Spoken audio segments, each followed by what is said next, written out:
Seluruh saya jumpa yang berhormat Pulai, 5 minit. Bismillahirrahmanirrahim. Datuk Pengerusi, saya mengucapkan terima kasih di atas peluang yang diberikan.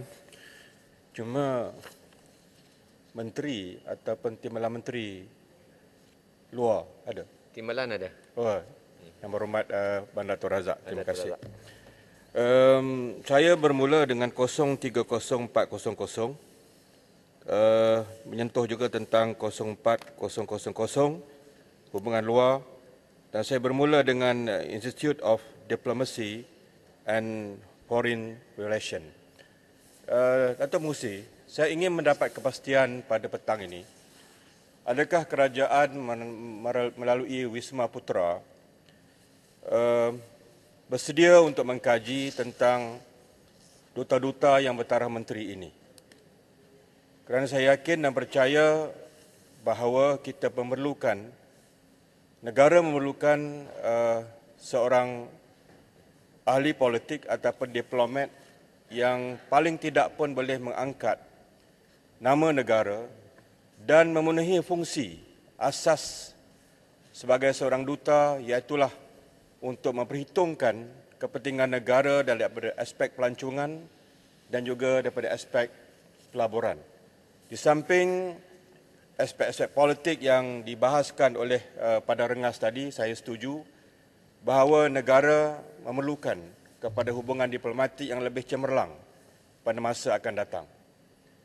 Kerana kita tidak mahu negara menghabiskan hasil negara melalui makan gaji buta ataupun mungkin makan gaji haram.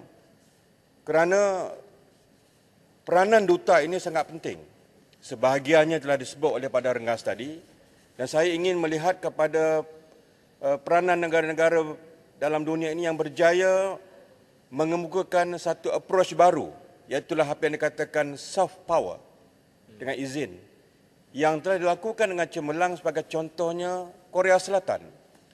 Ia bukan sahaja cemerlang dari segi aspek politik, tetapi dengan pendekatan soft power melalui budaya, melalui maklumat, informasi, melalui pendidikan, seni, dan kita melihat bagaimana K-pop sebagai contoh berjaya dikomersialkan, diekspor sebagai nama ke luar negara, dan juga drama-drama bersiri Korea yang dapat menempatkan dalam stesen-stesen televisyen antarabangsa dan juga memperkenalkan budaya asli Korea Selatan itu.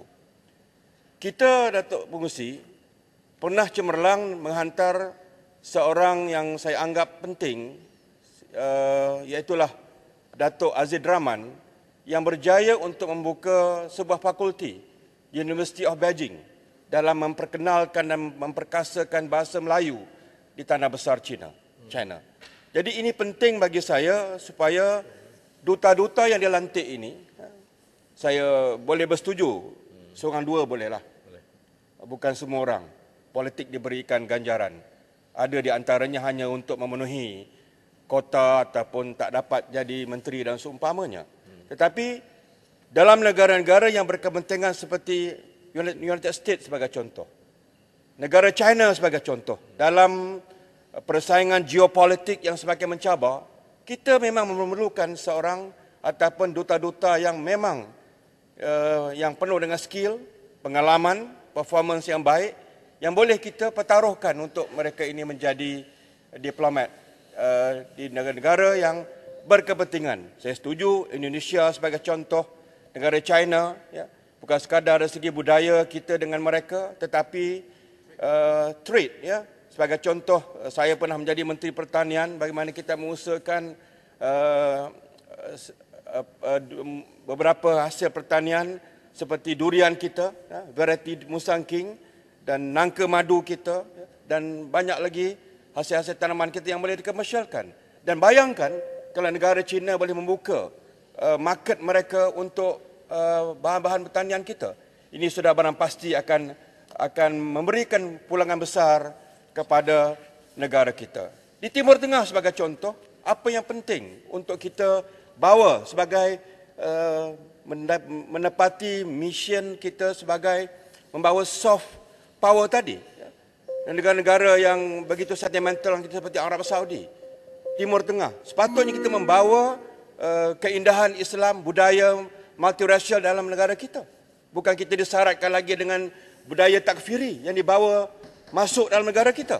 Jadi ini saya rasa satu perkara yang harus kita berikan perhatian, di mana IDFR ini, Institute of Diplomacy dan Foreign Relations ini, mesti pada setiap masa menghantar para diplomat. Dan kalau ada pun orang politik yang memang benar-benar cemerlang, negara pernah ada nama seperti Ghazali Syafi'i, Indonesia pernah ada seperti Adam Malik dan secontohnya, yang memang peranan mereka sebagai orang politik itu memberikan suatu hubungan yang baik, hubungan politik yang baik, dan masa depan ASEAN pada waktu itu yang mesti terus dipeliharakan. Terima kasih, Datuk Pengerusi. Terima kasih Yang Berhormat Pulai.